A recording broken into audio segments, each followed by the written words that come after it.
Recording in progress. ॐ अखण्डमण्डलाकारौ व्याप्तं येन चराचरं तत्पदं दर्शितं येन तस्मै श्रीगुरवे नमः।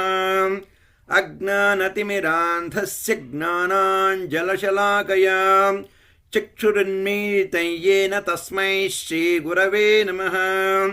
गुरुर्ब्रह्मा गुरुर्विष्णुर्गुरुर्देवो महेश्वरः गुरुरेव परं ब्रह्म तस्मै श्रीगुरवे नमः।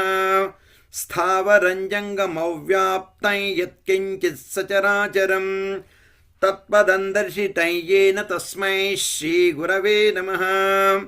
जन्मयोव्याप्ति यत्सर्वं त्रैलोक्यसचराचरं तत्पदं दर्शितं येन तस्मै श्रीगुरवे नमः। सर्वश्रुतिशिरोरत्नविराजितपदाम्बुजः वेदान्ताम्बुजसूर्यो यस्तस्मै श्रीगुरवे नमः।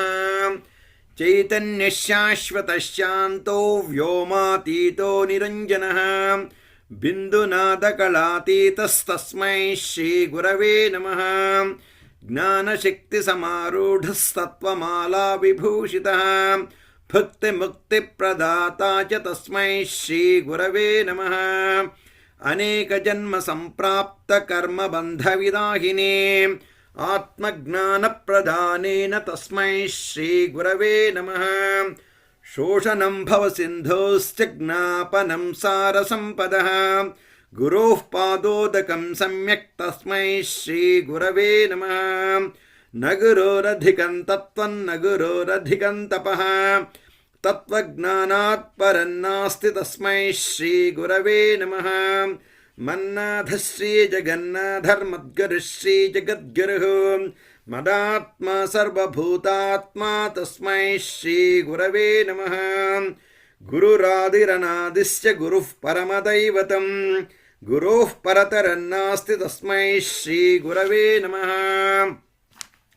ब्रह्मानन्दं परमसुखदं केवलं ज्ञानमूर्तिं द्वन्द्वातीतं गगनसदृशं तत्त्वमस्यादिलक्ष्यम् एकं नित्यमविमलमचलं सर्वधी साक्षिभूतं भावातीतं त्रिगुणरहितं सद्गुरुं तन्नमामि।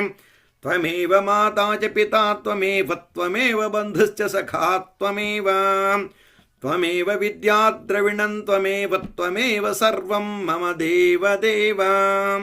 ॐ श्रीगुरुभ्यो नमः।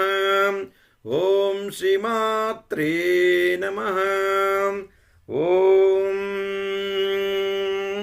लोकाः समस्ताः सुखिनो भवन्तु।